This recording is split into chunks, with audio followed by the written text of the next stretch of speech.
All right, what I was trying to say before I got rudely interrupted is that Funko Pops are coming.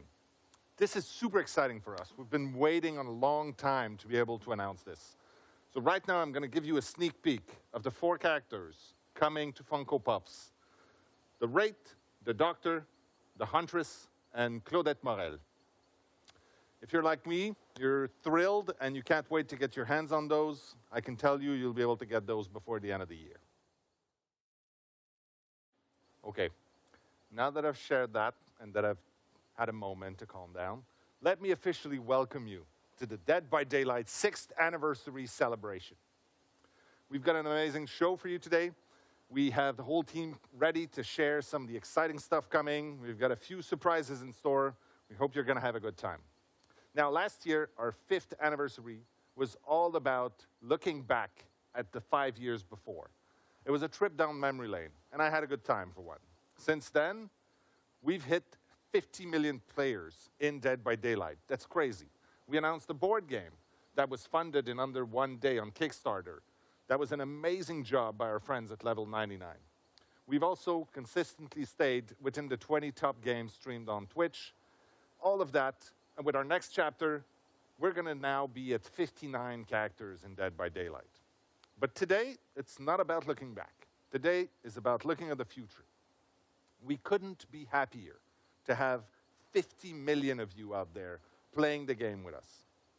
And while there's still a ton of stuff to do, we want to focus on the things that are going to make their way into the game next year. In the past, we've used these anniversaries to share our dreams and to share our ambitions. And we dreamed big. It's our job to do so. Once in a while, these dreams ended up being bigger than what we were able to deliver. And we don't want to do that today. Today, our goal is to talk about what is actually going to happen within the next year and to give you precise timelines of when you can expect those changes. We're humbled by your passion and your support. Thank you so much for taking this trip with us through the last 6 years. And we have quite a lot more for you. Oh, and if you're watching this on Twitch or YouTube, you can actually play Director of Broadcast by voting in the chat and help us figure out which segments are going to come in what order. And speaking of which, here's a list of everything that we have in store for you today.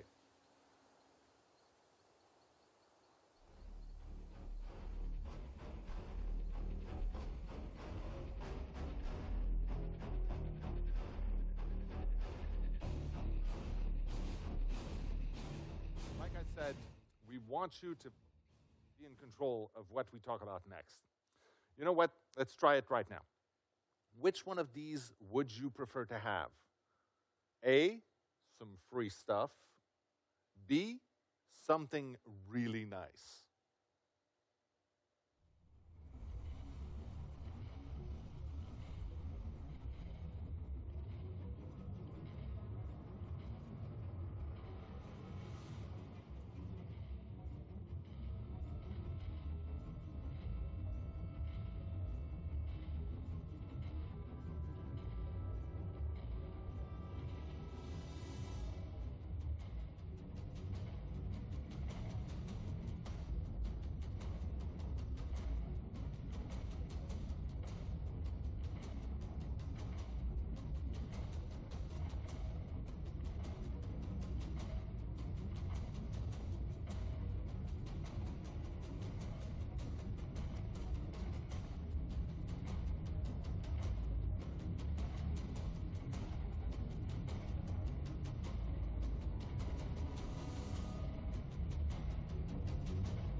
Thank you so much for joining us today in the celebration of Dead by Daylight's 6th anniversary. I'm Stéphane Beauchamp, Senior Producer on the project, and I'm joined by Justin Brown, Senior Product Manager on the project.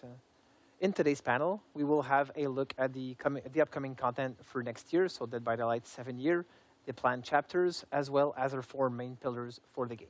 Before we dive into that, however, this is a really good opportunity to look at our accomplishments from last year and talk a bit more about what we're particularly proud of or excited or happy that was released over the last year. For me, I'm always extremely impressed by the quality of our original content, and the Portrait of Murder chapter was another one that really left a mark on me. But that being said, Year 6 was an amazing year when it comes to licensed content, with the addition of Resident Evil, Hellraiser chapter, as well as Ringu, 3 classic cult horror icons into our game. And it really warms my heart to see all of those different characters come together in the one and the same game. Is there anything you're particularly proud of that we did last year? Yeah, of course. The first thing that comes to mind is the updated onboarding and tutorial. Seeing that come out to such a positive reaction within our community was really amazing, really rewarding for the team that worked so hard on those features. The next would be the 2 brand new maps we introduced last year. It had been a long time since we introduced new maps, and the team totally delivered on those maps, visually stunning. And that's not to mention the unbelievable job they did on the Haddonfield rework, which recently released.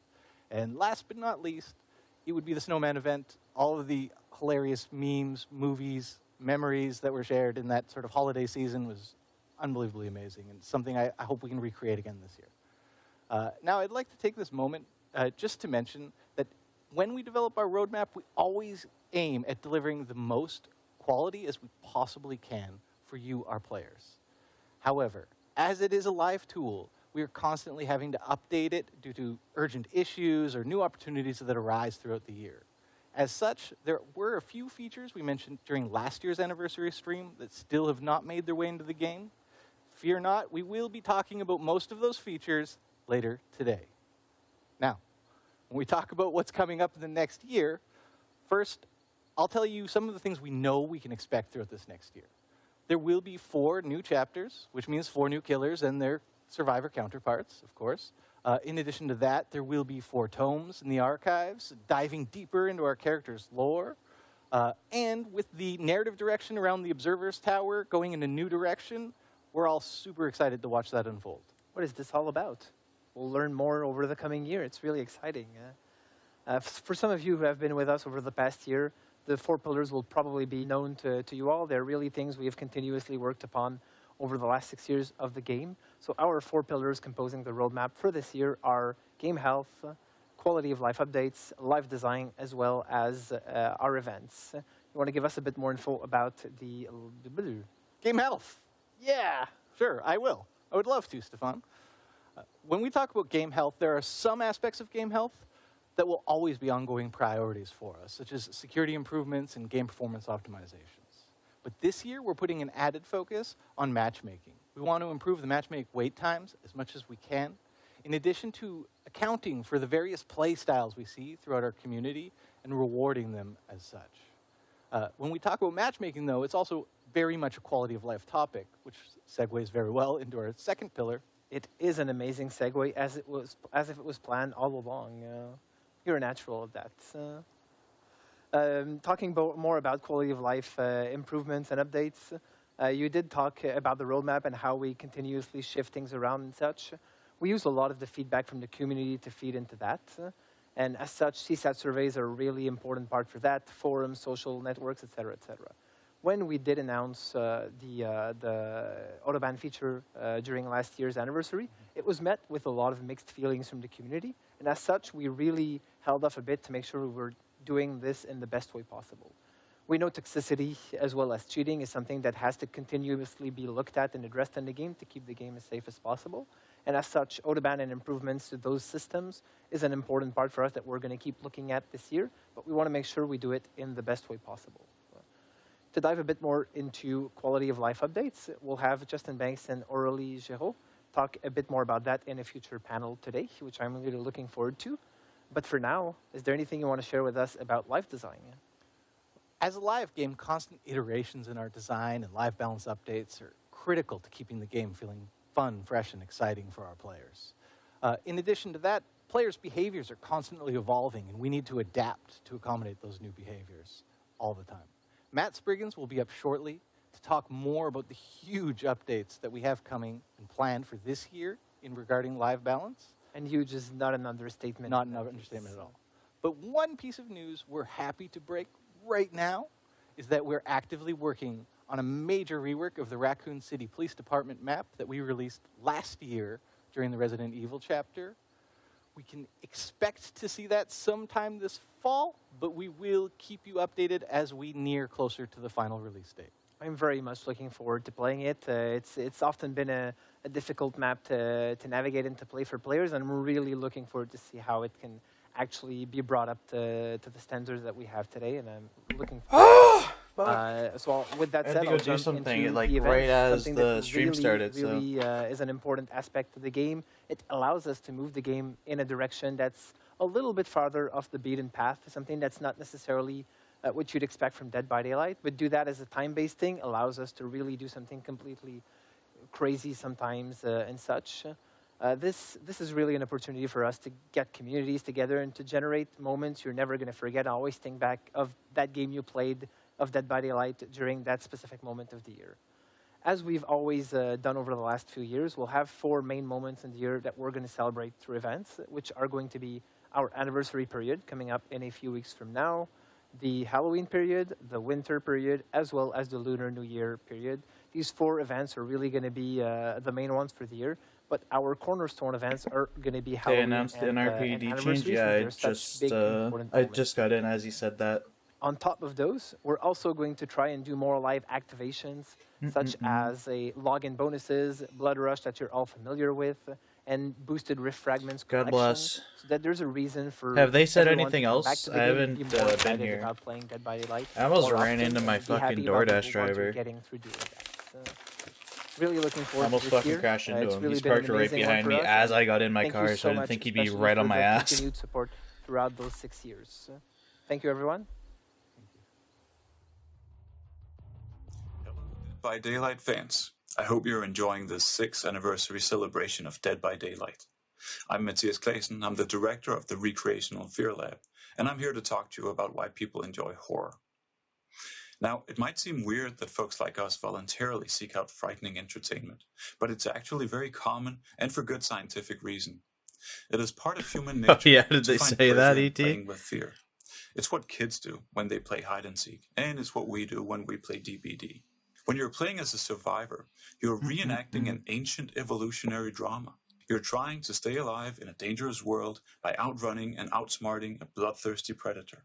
Your whole body is in survival mode, heart racing to prepare you for fight or flight. You get that invigorating adrenaline kick, and if you escape the killer, you're rewarded with a flood of feel-good neurotransmitters such as dopamine. Playing as a killer is different.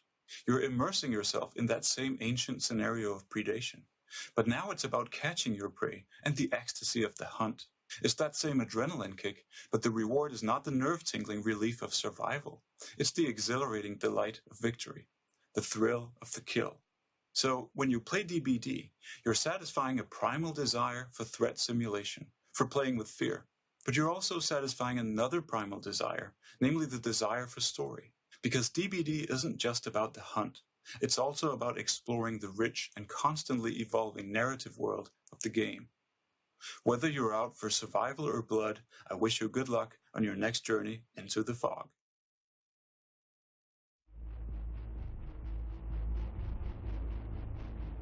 That would be a good chat move.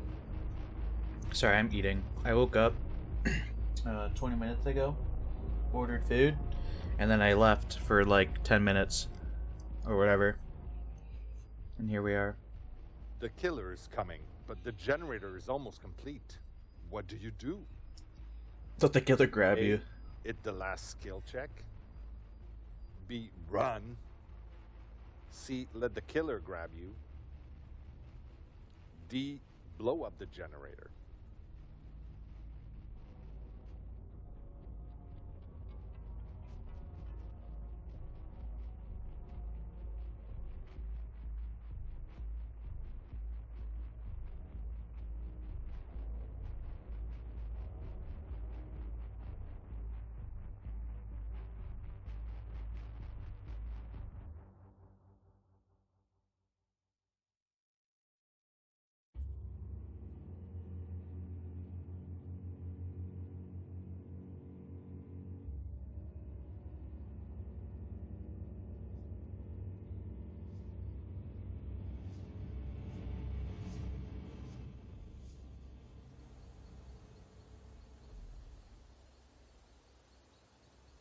Hi there, I'm Matt. Oh design god, not director on again. Dead by Daylight. I work with Dave, the creative director. It wasn't as and the menacing rest as of the last DBD year. game design team Kind of the same on everything menacing, from but updating whatever. and balancing our existing content to the development of all our new chapters and game features. I'm really happy to be back with you once more for this 6th anniversary broadcast.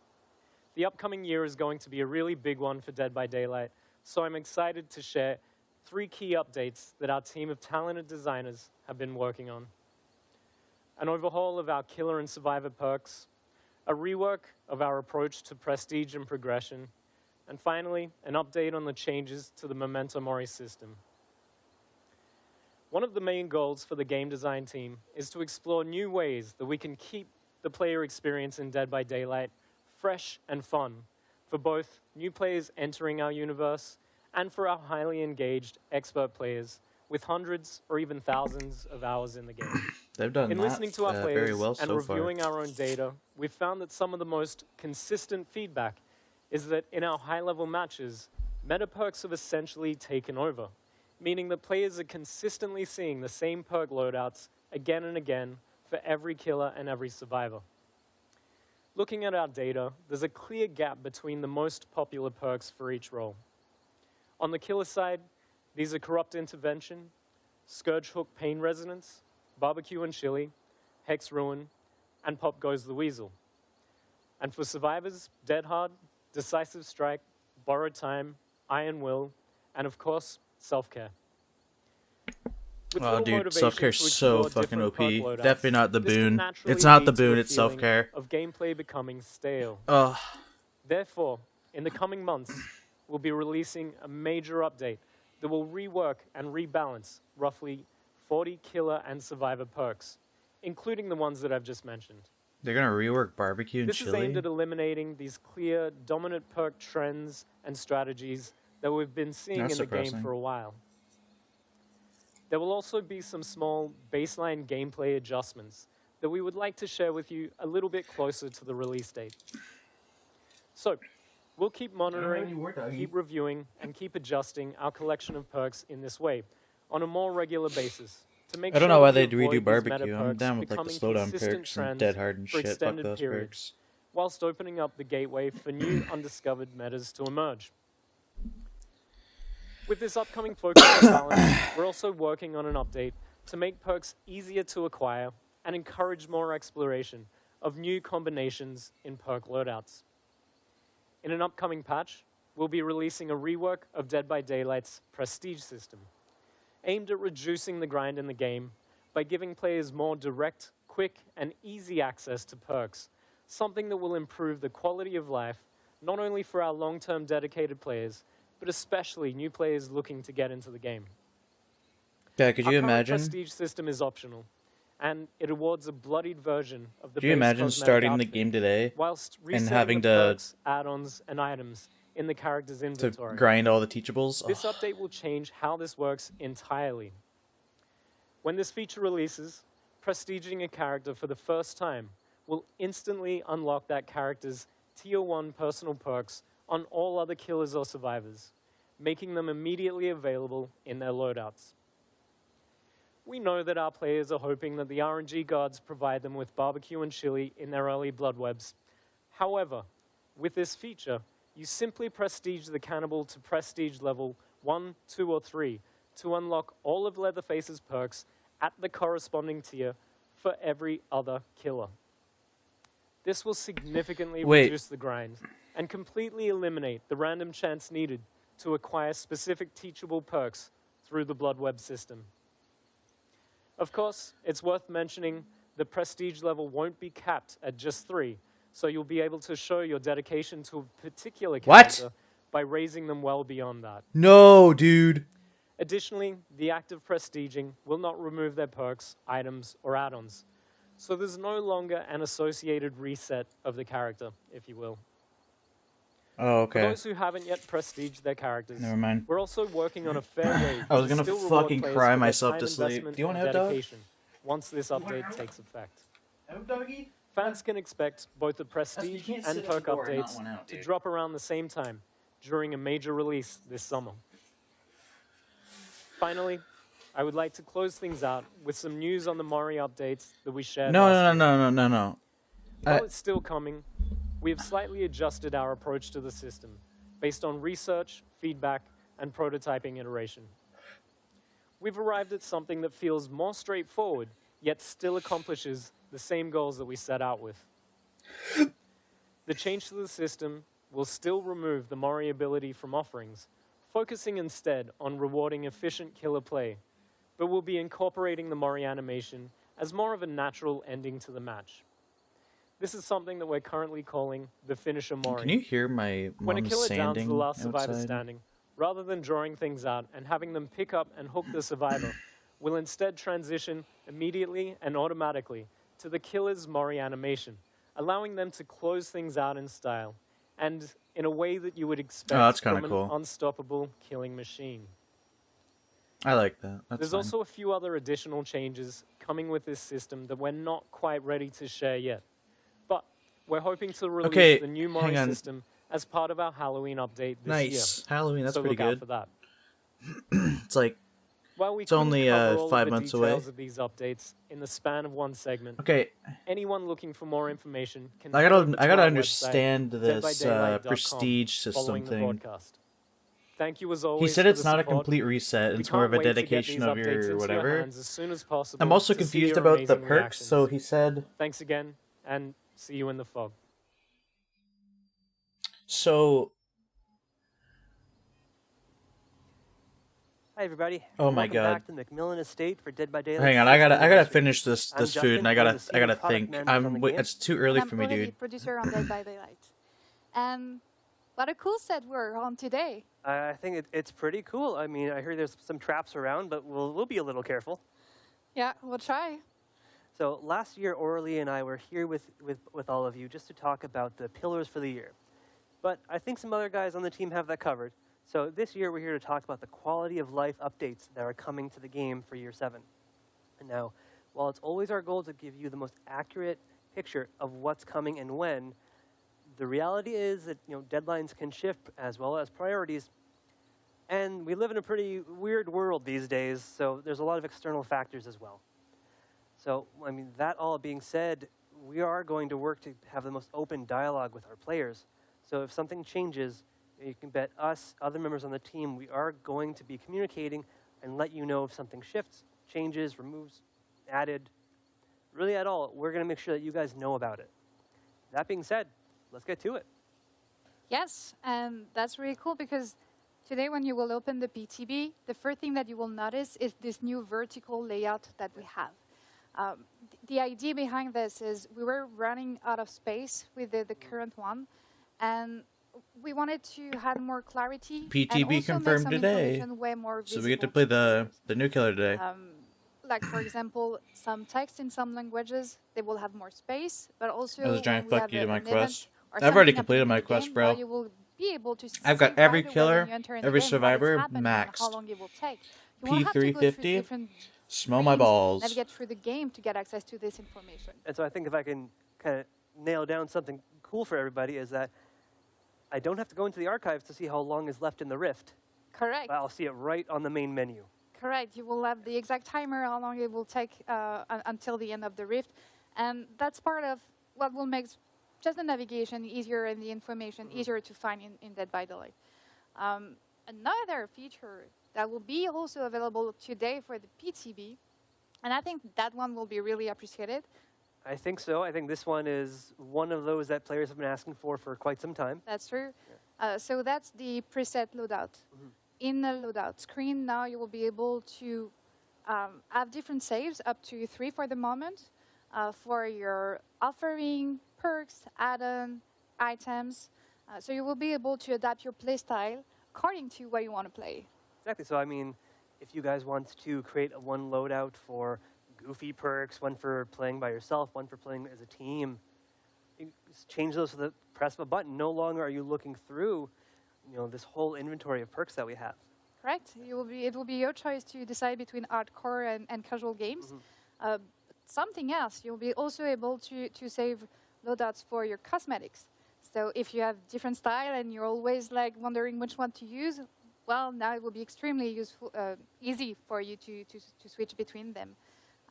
And for both the main menu and the preset loadout, we really think that the two features, they will bring more comfort and ease for the player. And we are really looking into feedback. So please, when you grab the PTB today, share your feedback about these two improvements. This will help you to create the best quality of life improvement in the future as well for you. But that's for today. So what is happening for the next upcoming releases? Right, so for that, we've got some other upcoming features to share with everybody out there. So one of the main ones that we actually announced last year, as you remember, I think we were both there, was matchmaking incentives. So what we mean when we're talking about this is when players are matchmaking, we try to establish a good ratio of 4 survivors to 1 killer. And whether or not this ratio is imbalanced one way or another depends on your server, depends on your time of day. So what we are doing is we are providing players with extra blood points to play as the role that is most needed on their server at that time of day when they're online, which I think is going to be pretty useful for our players. Correct. And with the new layout that we just mentioned, it will be really easy for the player to see in front, on which queue they should go if they want to have the less waiting time. Exactly. As soon as you log in, you're going to know which role needs you the most. So if you're there for BP or if you're there just to have fun with your friends, I mean, really, we're giving you so many more options. I think it's going to be a great experience once this is introduced. Not even that, but while you're in this matchmaking, trying to get that incentive, we are doing what we're calling a game flow refactor. Very techie name, I know, but if we break it down, it's really giving you guys the opportunity to navigate around the game while you're waiting in the queue. God bless. When you're waiting in matchmaking, with your friends alone, what have you, you'll now be able to browse the store, check out some really cool outfits, some other areas of game, and even check out the archives. God bless. So if you want to change your challenges or read some lore, Oh, so I'm starting to hear loud noises. that's all up to you. Someone's Yeah, outside and I really sanding like this feature a deck. because So it feels like not a big change, but actually it will just so much comfort and remove so much frustration that I really like the fact that the navigation will be easy and you won't have any, it will be more comfortable for you to Exactly. navigate. And so now we're already making it more accessible to get to the archives for players by doing this, by putting the timer for the Rift on the main menu. But we're also doing some more updates to the archives coming later this year. So 2 of the main changes that I think players will appreciate right off the bat is now you can have 1 survivor active challenge and a killer active challenge. So no switching back and forth or anything crazy like this. No starting a killer match while having a survivor challenge equipped and feeling like you've wasted your time.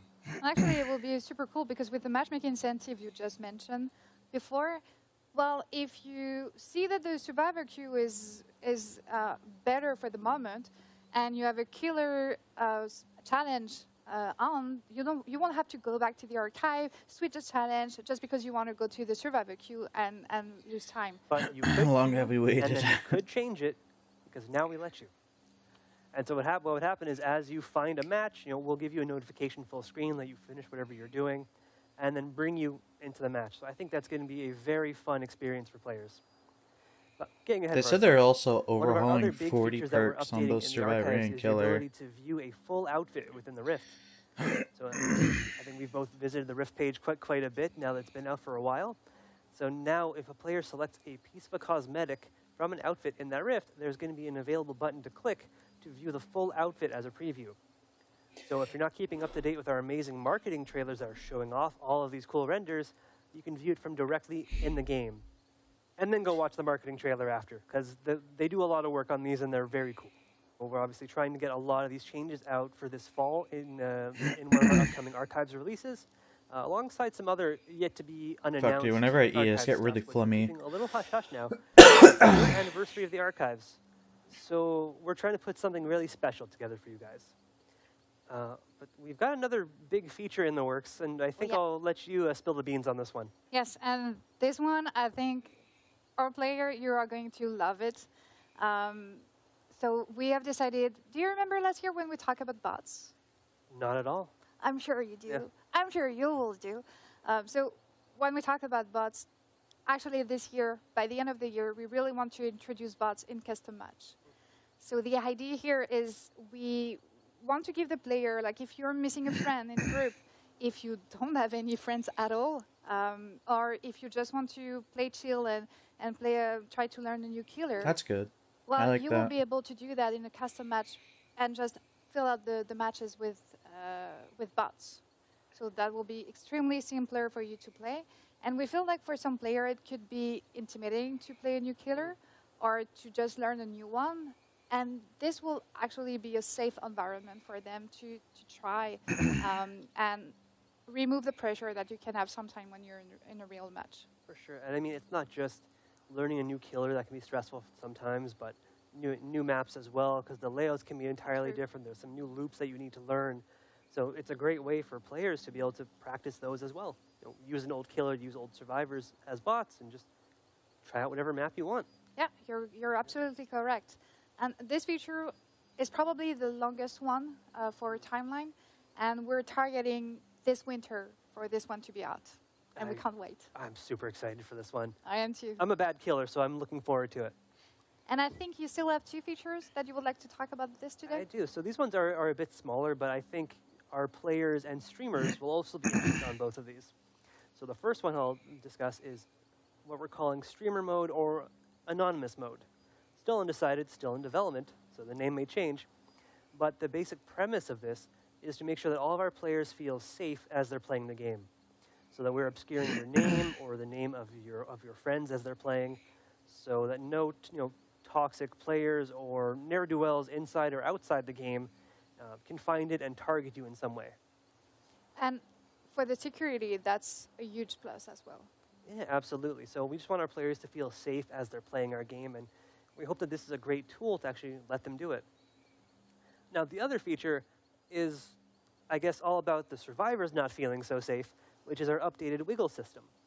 So if you've been paying attention to Dead by Daylight, I know we have, talking to you, for the past few months, we've been testing out our updated system under our beta tab, so players were able to opt in and try it out. So whereas previously the wiggle system was mashing 2 buttons back and forth, keyboard controller, whatever you chose, now it's instead a skill check.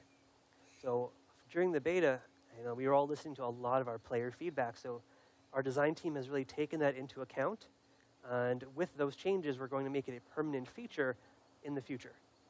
And on behalf of the team, really thank you for using the beta tabs. It was really, really useful for us to collect all this information and to see how you feel about new changes that we just want to make sure that all the changes that we introduce in the game are the correct ones. Yeah, I mean, I know we all love the PTB, being able to try out new content, but this let us really bring in all of our console players who I've been asking for a way, and all of their input, especially given that it was very controller heavy, is really appreciated. And sometimes we just need more time also Dude. to get the feedback. It certainly helps. So Console with players all are a of these, we also blessing, have some honestly. Other smaller features that we weren't really The fact that interested in Vault, here. Heal, So Throwdown head on over Palette to our are website all at bound to the same deadbydaylight.com key is to read a so bit more fucking after the funny. segment. And we really hope you guys, you're excited about all Console the players' features bane that of we announced existences today. is teammates I under know we pallets. are, and we expect that you will enjoy this anniversary with us. And we hope you a very good Dead by Daylight experience here. Yeah, enjoy the rest of the broadcast, everybody. Thank you. Or totem in a loop. My name's Jason. I'm a fog whisperer, and to me, Dead by Daylight is more than just a game. It's a lifestyle. I'm heading to a parkour gym to work with professional tag athletes. I want to learn how I can apply my DBD skills in real life. Do you ever just crouch at the chaser to get them angry? World Chase Tag is a team-on-team competition where one team throws in a chaser, one team throws in an invader, and the one rule is don't get caught.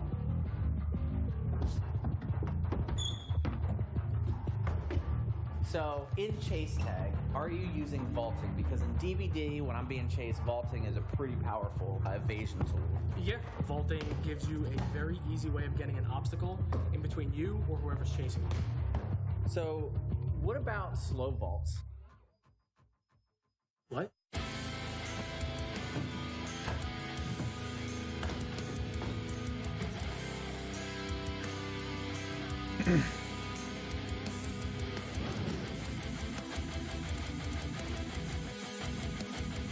see my full training adventure, head to the Dead by Daylight YouTube page later this week.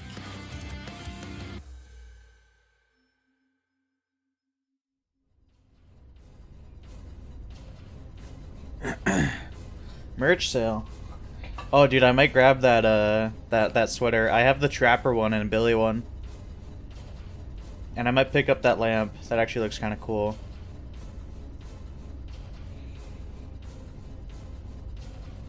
I like that sweater. I have that exact sweater, but for Trapper, and it's got Billy on the sleeve.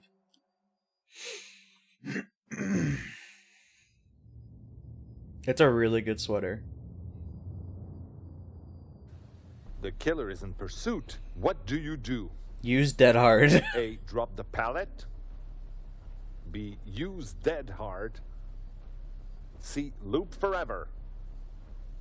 Or D. Crouch furiously. I'm pretty sure Crouch Furiously is the optimal choice here, causing the killer to tilt.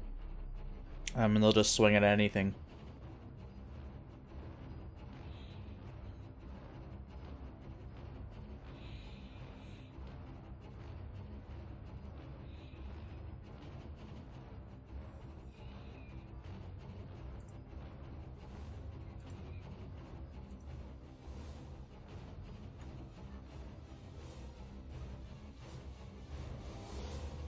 Whoa, 100k blood points, poggers. I'm not on DBD, so I'm not putting that in right away. I'll just look at the codes after.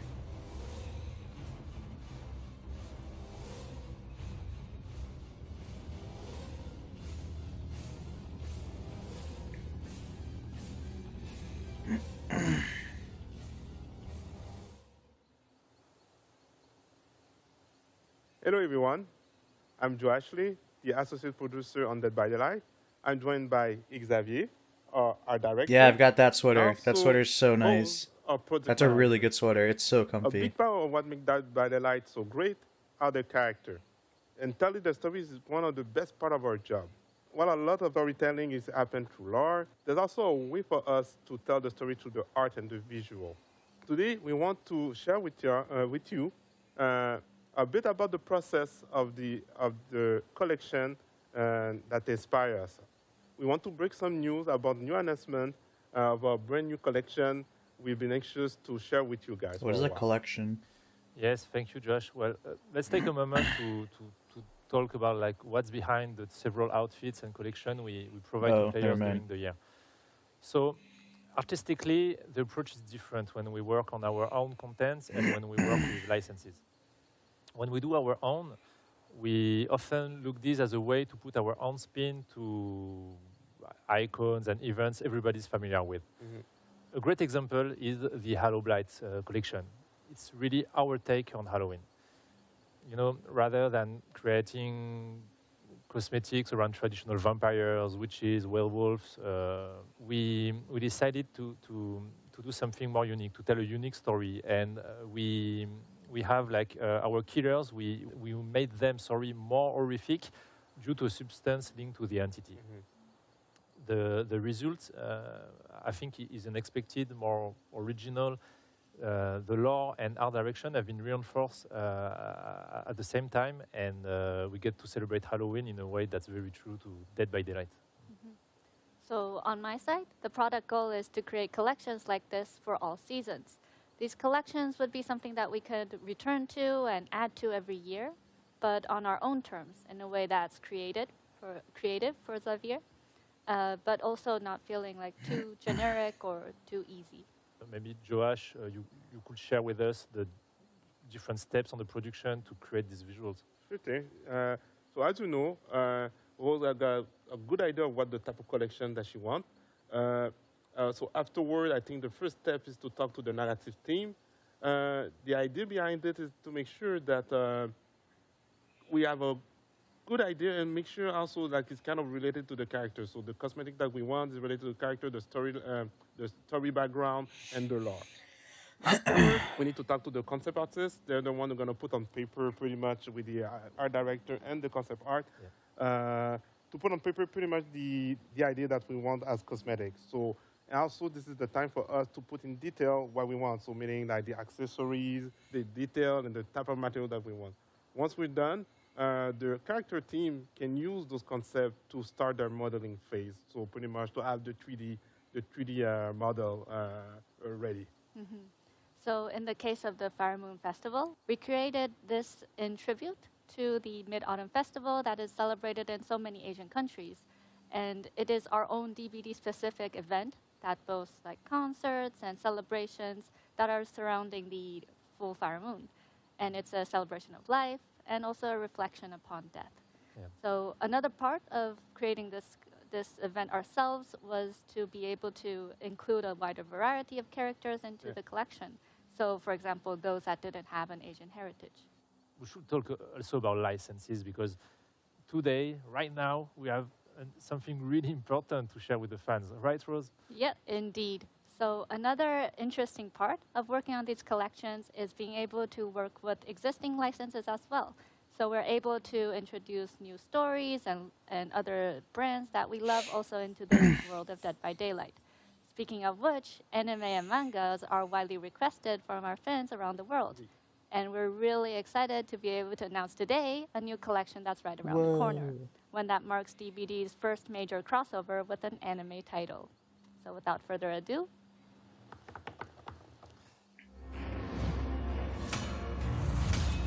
yeah, there we go, dude. Attack on Titan there, hell yeah. So many of us on Dead by Daylight team are big fan of anime, especially Attack on Titan. I fucking love Attack on Titan. The process of creating new outfit based on the new collection based on Dead by Daylight has been really, really exciting.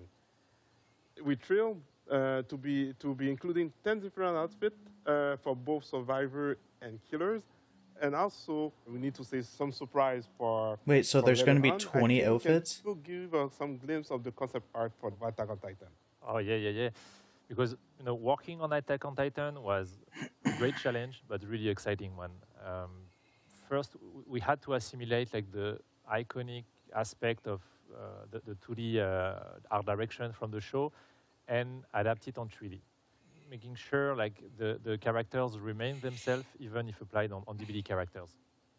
And because they are not legendary outfits, the goal was not to reskin them and transform them into something way too different from our more realistic art direction, so we then came with bigger eyes, etc.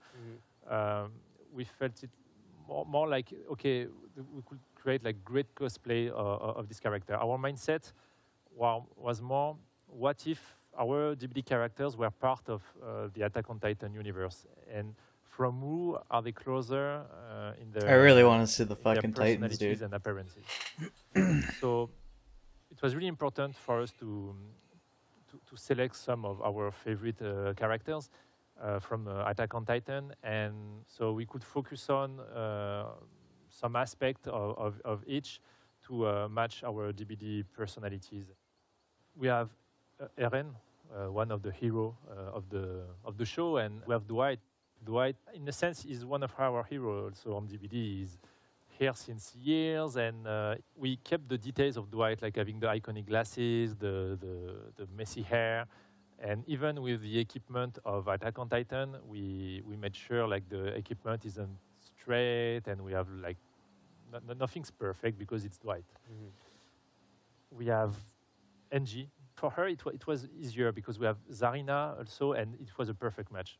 She's a scientist that investigates really on Titans, and with Zarina, like they are both very inquisitive and investigators that work well. To keep the details of Zarina herself, we gave her eye patch, but not the glasses because she doesn't wear glasses. The Armor Titan. He's there, we have it as an ultra rare cosmetic for Oni. Oni. Yeah. And not only was a good match because we apply this skin in one of our largest killer of the game, but also we were able to use his crystal form for the rage mode. And while the base of the crystals are blue in the show, we tinge them with a red VFX to represent the traditional Oni Blood Rage for the game. That's it for us. We hope you enjoyed the behind the look scene and also our new collection that we just showed you. Of course, we're going to keep an eye That's for fucking more sick. Attack on Titan news. Thank you. I fucking love Attack on Titan. Sasageyo. Shinzo Sasageyo.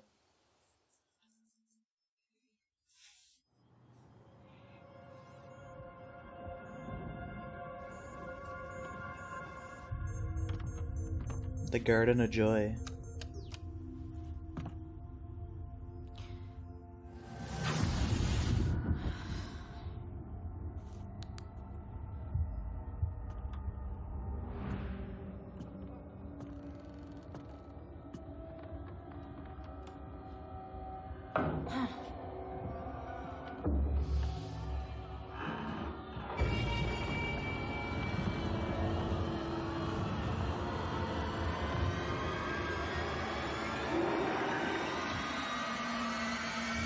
It's time to run. Roots of Dredge. The Dredge, fuck yeah, dude.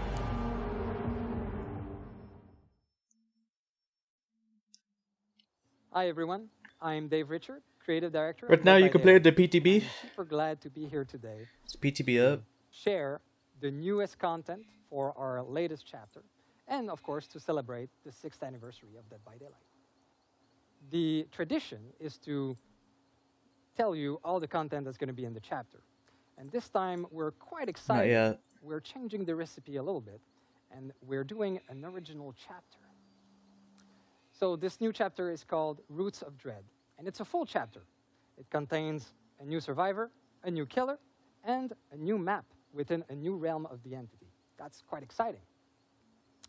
So the story for the chapter revolves around a town, a perfect town. Well, a town that seems to be perfect. But of course, the residents are hiding something terrible. They're hiding secrets and a darkness. And when that darkness starts to bubble up to the surface, it creates our newest killer, the Dredge. So let's talk about it a little bit. So the Dredge is inspired by the Boogeyman, a story that is global and is known around many cultures. It's a domestic fear. It's a monster that is really close to us, that is in our familiar environment, inside our house, under our bed, in our wardrobes. And that's the type of creature we wanted to feature and create. So it is the physical representation of the darkness of the whole town, of their secrets. And it is a weird and strange creature, a monster. It has an impossible biology featuring various limbs, heads, different parts. It is That's fucking cool. Emotionless, and it's impossible to plead for your life when in front of this creature. We wanted to make sure to create a visceral scare when facing this creature. It's a bit like when you're having a nightmare, and you know it was super scary when you wake up, but you can't exactly put your finger on what it was that you've seen. The visual design of the Dredge is quite unique. It's a first for Dead by Daylight killers. It's a monster, recreated by different limbs, different heads, claws, Fucking love it, dude. It's so cool. tentacles. And we wanted to make sure that you, the player, would be able to customize as you wanted this monster. What's really cool as well for the cosmetic is that we are able to explore themes that are organic, but also constructs, like this amazing cosmetic that features dolls. All right, now let's move on to the power of the Dredge. So when playing the Dredge, we wanted you to feel like you're the embodiment of darkness, of fear itself. We wanted to recreate that feeling of a monster that's really close to us, that lives in your house. And so there are two phases to the power. The first phase is the ability to use lockers to teleport from and to. So, of course, this is great for map movement. You'll be able to travel the map really quickly. But it's also great to surprise survivors that are nearby lockers, and even survivors that are hiding inside the lockers. The second phase of the power is called Night Cycle, and this is where it gets really interesting. So based on action the dredge will make and some passive abilities, the night cycle will build on the survivor. When it is finally completed, night cycle will trigger, and a darkness will engulf the survivor. This darkness makes it very difficult to navigate, especially in chases. And the only thing the survivor can see in the distance will be the dredge itself. That's really creepy and will for sure make the survivor make mistakes. Of course, the dredge comes with 3 unique perks. We won't go into the details of these perks today, but I can say that they are themed around chaos, secrets, and corruption. Okay, now let's move on to our newest survivor. She's called Hattie Core, and you might know her from some archive entry that appeared in the past. She appeared 3 times in the archive, actually. So Hattie has a dual heritage. She is born in northern India, but was raised by her adoptive family in Quebec. And so this will be an interesting background to explore through her different cosmetic and also through future archive entries. Hattie has a very unique ability to see bleeds. These are areas of the world where the entity's influence intersect with our world. And so Hattie had her share of paranormal adventures and encounters with dreadful beasts from the entity's world, strange creature. And actually, we can see on her body all sort of scratch and marks from these encounters.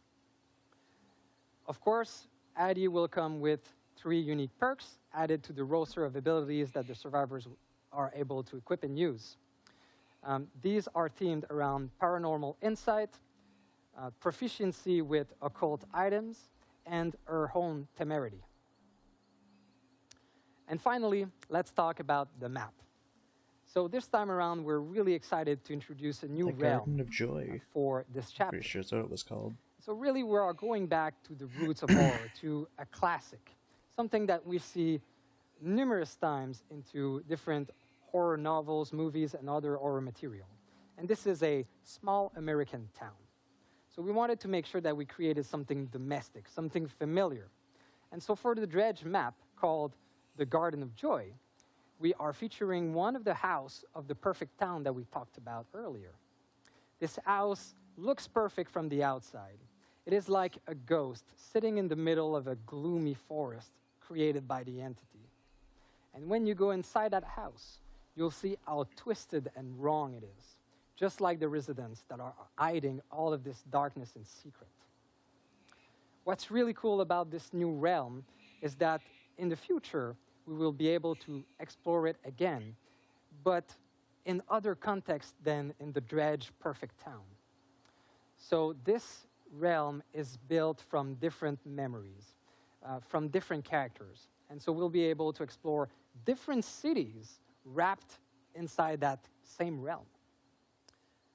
All right, that was the whole content of our newest chapter, Roots of Dread. I hope you are as excited as us to try this new content. And you'll be able to do so right after this event as we go live on the PTB. The chapter will become available to all on June 7th. Fuck yeah. So thank you again for listening today, and thank you for an incredible year of Dead by Daylight. Hey, what's up, y'all? This is Dr. Italo Brown, emergency physician, and this is Dead by Daylight.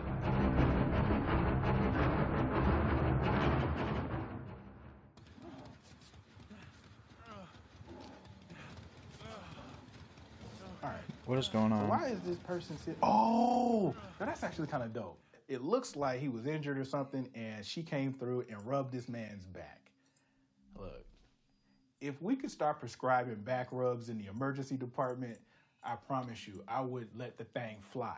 Everybody, you get a back rub. You get a back rub straight up on some, Oprah level stuff. It's actually funny because there is evidence that back rubs help. They help physiologically. People say that it lowers heart rate, lowers blood pressure. Curative back rub for everybody, all right? Let's get it popping. Next video.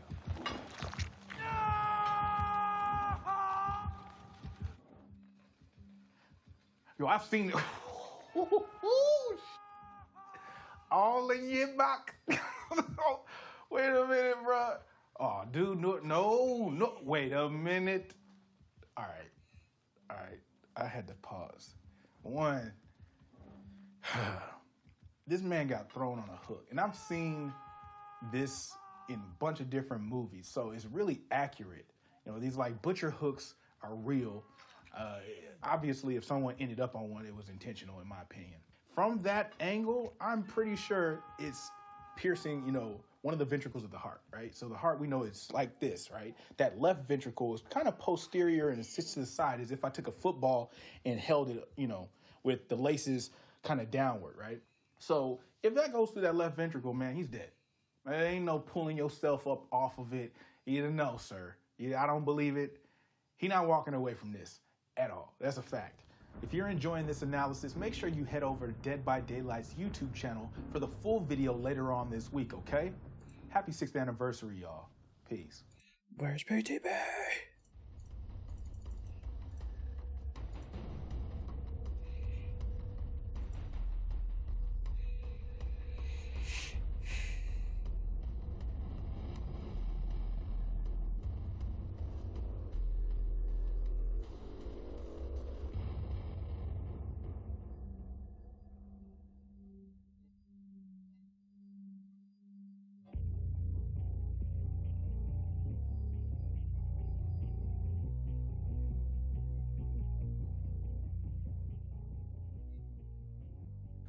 You see a lit hex totem.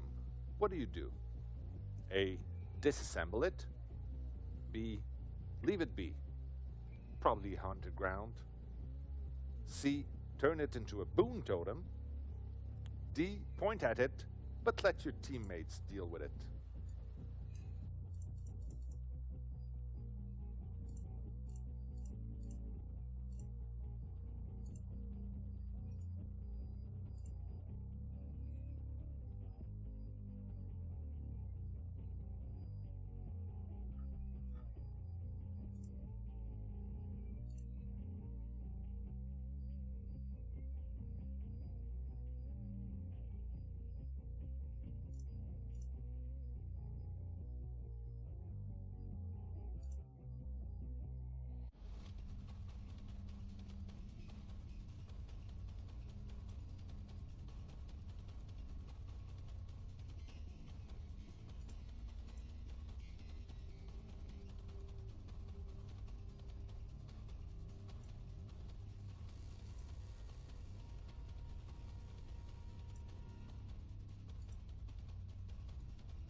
Hey there, everybody.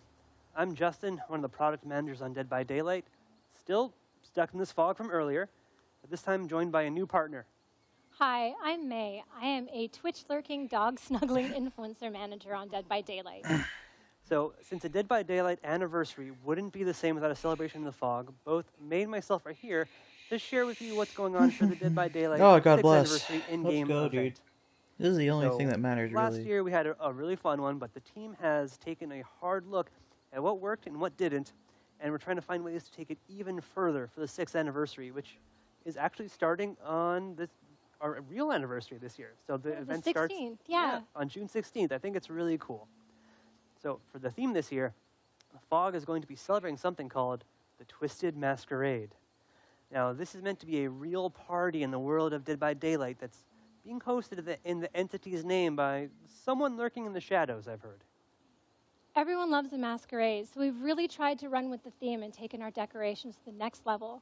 As you might have already noticed in this broadcast, we've added this gorgeous midnight blue to our usual black and gold color palette, and you'll see it all over the entity's realm during this event. We're also reskinning the Killer Shack and the exit gates, and there's going to be some really cool, creepy effects because of it. Expect the entire fog to be decked out to the nines. Yeah, I think there's a lot of things that we're decorating for really the first time, like proving just how big this whole celebration really is. we really want this to feel like a party and a celebration. So everything is really going to play on this masquerade theme in some interesting ways, beginning with our anniversary cosmetics. So last year was the second year that we actually did the crown collection, where mechanic-wise, players would run around, find pedestals, and collect a crown for that specific character. But this year, with this masquerade theme, we wanted to find ways that we could really push it further and deliver an even bigger payoff when it came to the cosmetics that you'd be able to collect. So while you'll still be hunting down pedestals in your trial, this time you're going to be grabbing invitations to the Twisted Masquerade. Collecting those invitations will earn you one of 12 possible cosmetics as killer or survivor. And since we're going to a masquerade, it's going to be beautiful hand-designed masks. Oh, Last that's fucking year, cool, while you could actually. earn cosmetics for every single original character, it was the Those same look crown sick. for each and every one of them. We feel like that's run its course, and we wanted to do something a little more special this year. This year, we're focusing on one original survivor and one killer for every year of Dead by Daylight. The mask you earn will only be wearable for that specific character because it's tailor-made to suit their personality and style. The masks are also going to be earned randomly, so even if you're playing as Dwight, you might earn one for Elodie or the Spirit. And I mean, if you guys have actually seen it on the table, that's Dwight. So while we are focusing on a smaller subset of characters, they're going to make much more meaningful additions to your collection and look pretty sweet, if I do say so myself. Absolutely. I mean, I've had to resist just putting this one on and trying to run away with it. Been told many times I can't take it home with me, so I'll have to settle for just earning it in-game. And similar to what we did for our Halloween event, the Midnight Grove, the 6th anniversary will also include an event tome. Nice. So what's great about this is we're going to have 2 full levels of challenges and lore that's directly tied to the Twisted Masquerade. And one big addition in this is going to be Hell yeah. community challenges. So last year, if you were around doing our community challenges, we were communicating on this via our social media channels. And we feel like the players really enjoyed this, but we want to bring it a little closer to you directly in-game. The first There'll year be an anniversary entire they top did chat dedicated to these community they challenges. did community challenges. On that, you can track both the global progression of everyone making effort towards these community challenges and your own direct contributions. Your own direct contributions are important because you're going to have to work, and you can't just take advantage of everyone else's hard work.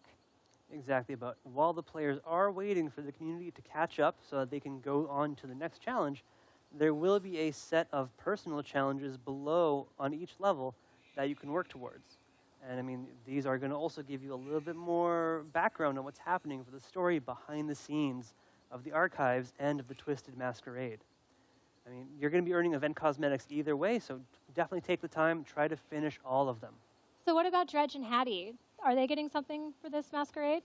So since these are actually our 2 new characters coming in, it's important that we're treating them as our guests of honor for the Twisted Masquerade. So if you're seeing from any of the content that we're That's sharing, cool. both Dredge and Hattie are getting full outfits themed for the event that you can unlock split between the community goals and the personal goals. So if you want all of it, you have to do both. And they're really worth getting, so I suggest you do. And we also have some very cool, very gross charms, like this 6th anniversary Rancid Cupcake, a pop-up card, and my personal favorite, a skull with a little party hat. And that's definitely a reminder of the last person who tried to bring a party hat into the fog. You try and Anthony stop doesn't me. like fun. So for a few final touches on the event, we're bringing back some things from last year that worked really well, like our loading screens with developer comments and selected art.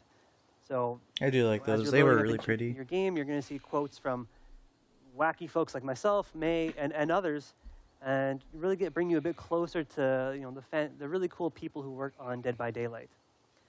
On top of this, we're going to be bringing back our daily discounted Shrine of Secrets. Hell yeah. So instead of it cycling on a weekly basis, we're going to be changing all of the perks every single day and be providing you a discount, so it costs less iridescent shards for every single perk available during the event.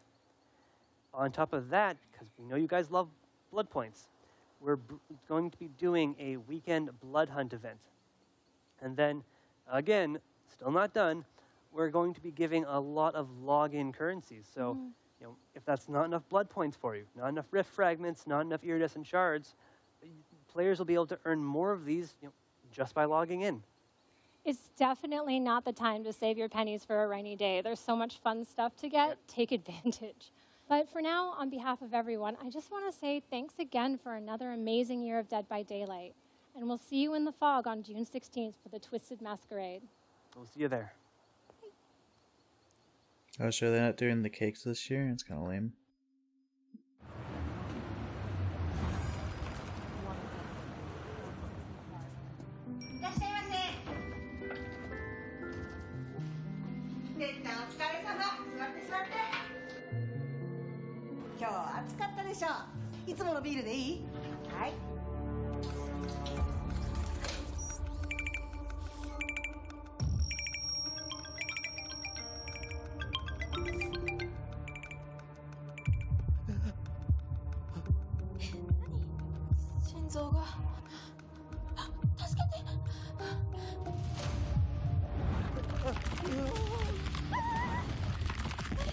Oh, this is a very epic app, dude.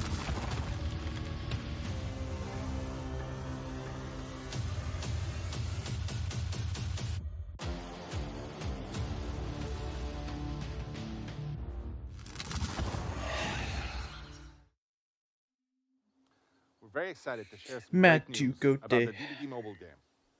So we had a big update in Japan at the end of April, and the results are amazing. We want to progressively release this to the rest of the world too. In the United States, there will be a closed beta test in the next few weeks, so stay tuned for that. You should know there's going to be quite a lot of new features in this version of the game. Leaderboards, quick matches, team system. We're also improving many aspects of the game. There's going to be visual improvements on the performance, fluidity of gameplay, and the control layout, and the new player tutorial. Also, there's going to be some brand new rewards added and some unique customization. More news are going to be coming very soon.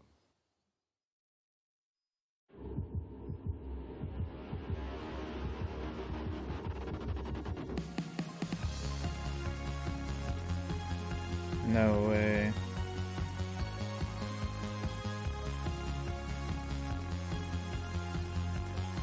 I hate my life.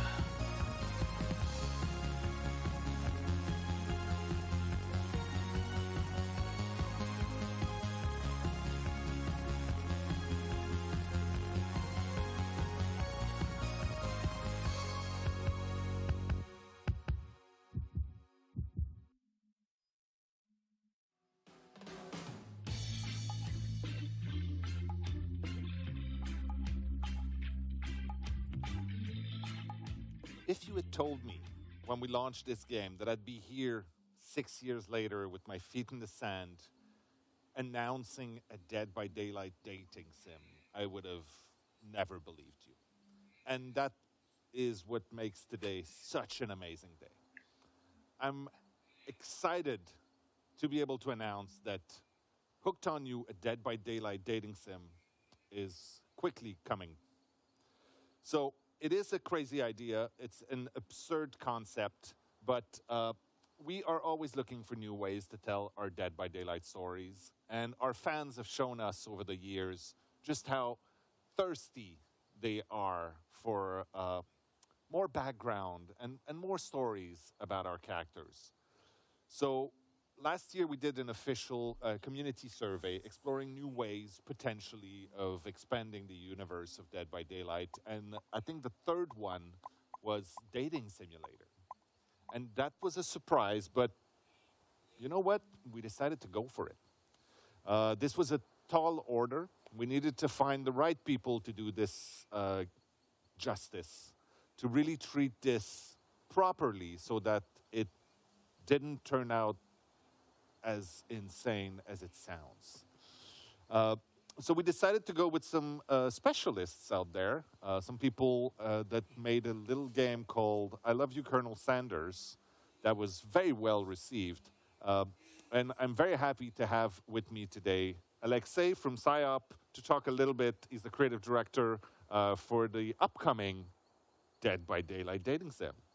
Thank you for having me. I'm really excited that I got to create such a unique take on such a really serious and kind of grim world, and bring it into a little bit of hearts and butterflies, and shine some rosy, warm light on it. That's awesome. So yes, you're absolutely right. We created a very grim universe, and we asked you to do something extremely silly with it. Yeah. How does one go about making this right? Sure. Well, I like to say that when making a project that seems as off-kilter and unexpected as this, the big gimmick for me is that there is no gimmick. It is a serious game that we take really seriously when we create it, and we treat all of the characters with a sense of humor, but with sort of deep respect as well, so that we can make a really compelling game that does justice to the expectations that fans have, and the expectations that these characters would have if they were slightly more real.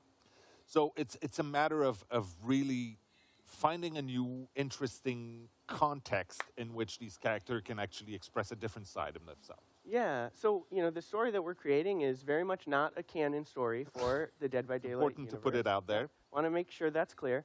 That being said, we want to create something that really does justice to the truths that have been established. So we started someplace as far away as we could by thinking about, what is the brightest and happiest kind of take on this world? Well, maybe it's something like the beach episode of a sitcom or an anime series, and then kind of pull our way back into that main core experience of what's going through these killers' or survivors' minds at any given moment, and try and make sense of those two worlds playing together and see what kind of crazy stuff comes from it. So obviously one of the main questions that people have is, what characters from Dead by Daylight will I be able to interact with in this? Sure. Well, leaning into that kind of sitcom or anime kind of cliches and tropes, and then kind of turning them on their head, we decided to take 4 killers, since killers are the most monstrous and inhuman characters in the world, and make them as human as we could by assigning 4 kind of typical TV trope archetypes to them. So we've got the Trapper, who is standing in as the jock. We've got the Huntress, who is standing in as the overachiever. We've got the Wraith, who is playing the nerd. And we've got the Spirit, who is the goth. That's amazing. And it's interesting also as a take, because those sort of archetypes, those cliches from horror movies from forever ago, are things that we tried to not erase, Dear but God. we tried to avoid when we did Dead by Daylight, especially on the survivor BTB side. download faster. We had them much more be humans and relatable. So it's really interesting to see those things that are very important to the horror genre be represented in this. Yeah, in writing the experience, it made for a really fun twist. And what we recognized when we dug as deep as we could into the lore and talked so much with your team is that all of these killers come from a really human place to begin with. They've all suffered some sort of trauma or some sort of really dark thing in their past that bringing them into this kind of comedy scenario, but still exploring their real lore, it was just like pretty wild. So we had a lot of fun with it. Very cool. And who, as the player, like, it was an interesting choice to figure out who the player would be in this scenario. Well, we want to let the player play as themselves. So this is an interactive branching story, and you will get to make decisions that define who you are. There is no canon version of yourself, and we thought that was a great way to really do justice to the huge amount of diversity and variety in the Dead by Daylight audience. Yeah. And so we wanted to make sure that the 4 killers who you get to romance really represent 4 very different types of relationship, and you get to be yourself and see which killer is right for you as you make honest decisions in response to some terribly strange questions. That's awesome. A very important piece of also building that world and really giving the ambiance, the gravitas it needed, is the music. Yeah. And you got a really cool opportunity in there. Yeah, we worked directly with Michel, the composer for Dead by Daylight, to make sure that even though we took this to a very different sonic place of marimba and steel drums and some jazz flute solos or Spanish guitar, we still got to express that kind of core DNA of Dead by Daylight and give people something that's new and unique, but also kind of true to the original game that they love so deeply. Yeah, Michel was kind of happy to be able to try his hand at a few different styles that he hadn't. And I think he surprised both of us with the jazz flute. It may seem like an odd thing to say about something that sounds and looks so different, but we wanted to make sure that it really feels fresh but authentic. That's awesome. Well, thank you so much for taking the time to join us here in sunny Montreal for this little beach moment. I can say that this is one of the most out there things that we've ever done, and I'm very, very excited about this. You obviously want more details. There will be more information coming, but for now you should know you'll be able to get your little hands on Hooked on You, a Dead by Daylight dating sim this summer on Steam. And if you do that, you'll also get a unique charm in Dead by Daylight after that. Now, thank you again to all of our fans. Thank you for making this possible for us. And for once, I will say, I'll see you on the beach.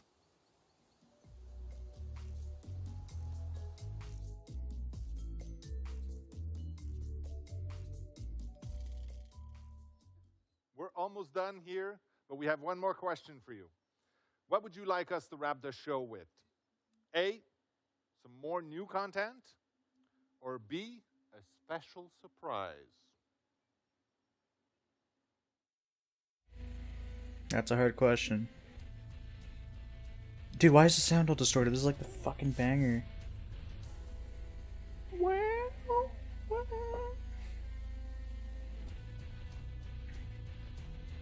happened to the music? Why is it all jank?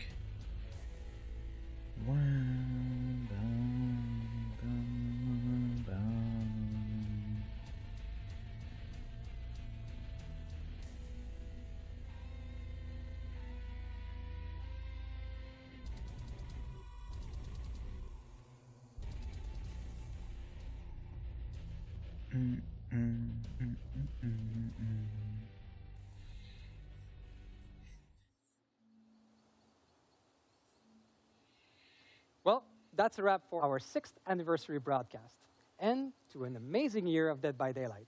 I hope you enjoyed yourself. The PTB for our latest chapter, The Roots of Dread, is live now, so go try it, have fun. Again, a huge thank you to our entire team and to you, our amazing community. You know, time really flies. It seems like just yesterday that during our 5th anniversary, we revealed to you that we were going to do a Resident Evil chapter. Your reaction was so good at the time that we wondered, why stop there?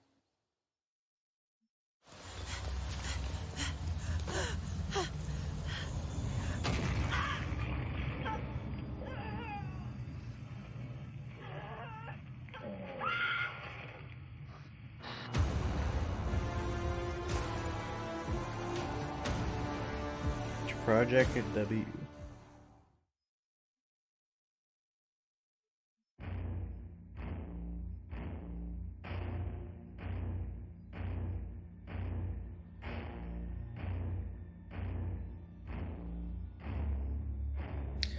All right.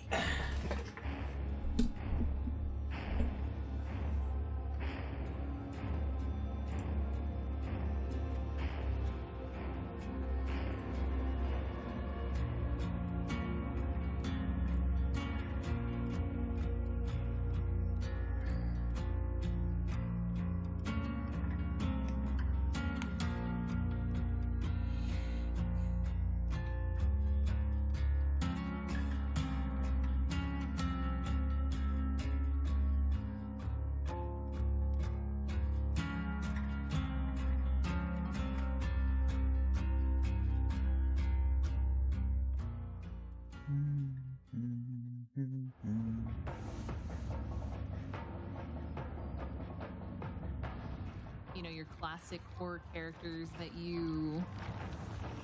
Oh my god! Jesus Christ! I blinded him, I stunned him, so I was able to run away. See, did he get me? I'm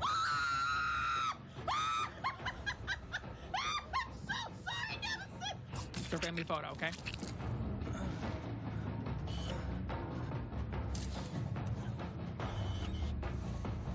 Was the good? Was the good? Peekaboo! Peekaboo! Peekaboo! Peekaboo!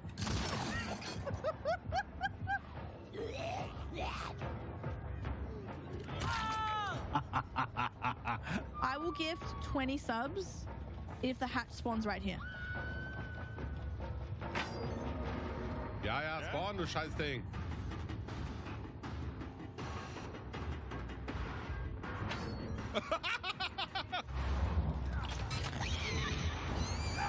Gotcha. Love how that looks. Love that. You scared from a zombie? Oh, they're trapped in there with it.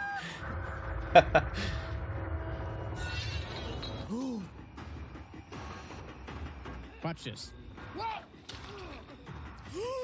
What? No way! Look at him go, dude. He's shaking. The popper's like a salt shaker. Judge with the hammer. Oh, is he he's sentencing people.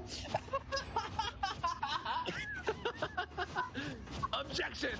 Objection, Your Honor! Objection! Honorable mention to Judge Bubba. Yes, I did it! I did it! Oh my goodness. Stay away from that, ma'am. Do not touch my bone. Oh, he's got Blood Warden, baby. Oh, let's go!